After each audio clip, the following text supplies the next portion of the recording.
Pada strategi hard power approach, BNN melakukan tindakan represif melalui aspek penegakan hukum yang tegas dan terukur dalam penanganan jaringan sindikat narkoba.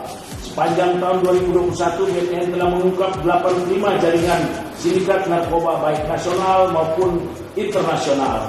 Jaringan sindikat narkoba internasional paling banyak dibuka berasal dari Golden Triangle dan Golden Crescent.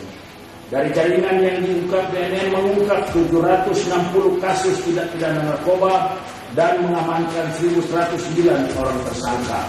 Barang bukti narkoba yang disita pada tahun 2021 adalah 3,31 ton metamfetamin atau sabu, 115,1 ton ganja, 50,5 hektar lahan ganja, dan 191.575 butir ekstasi. Dalam pengungkapan kasus tindak pidana narkotika, BNN juga mengungkap kasus tindak pidana pencucian uang (TPPU) yang berasal dari kejahatan narkotika.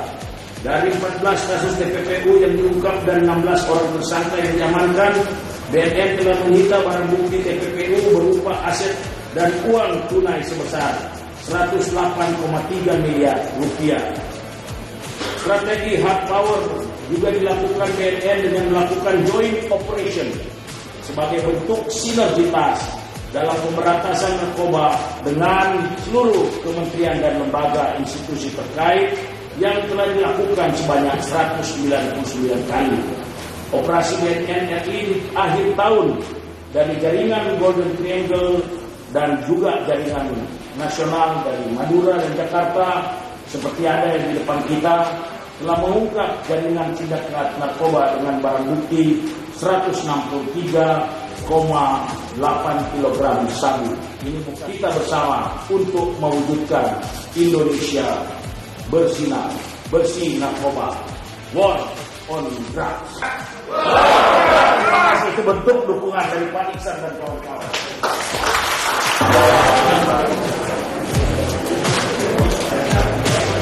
Jadi mudah-mudahan tahun depan justru tidak banyak yang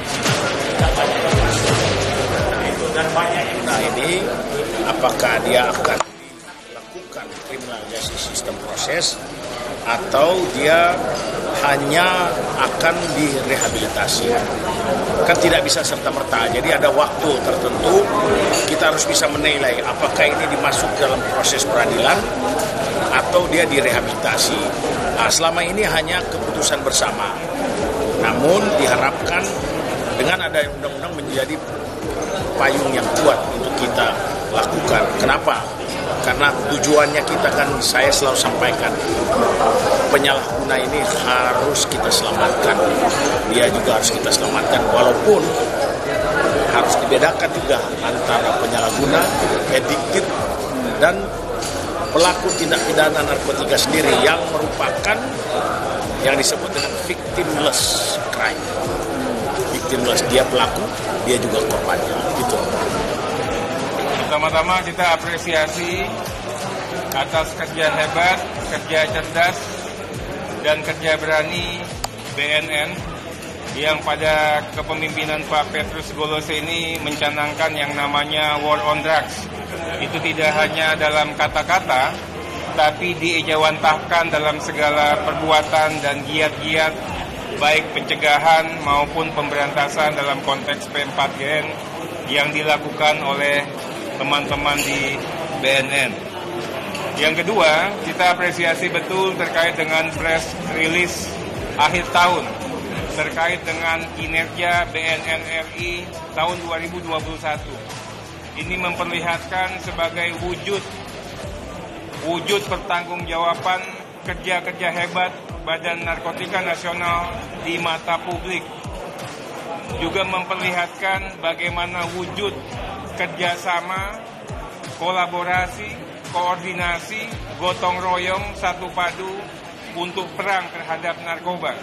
BNN kali ini tidak hanya menjual dirinya sendiri, tapi bersama-sama dengan semua stakeholder.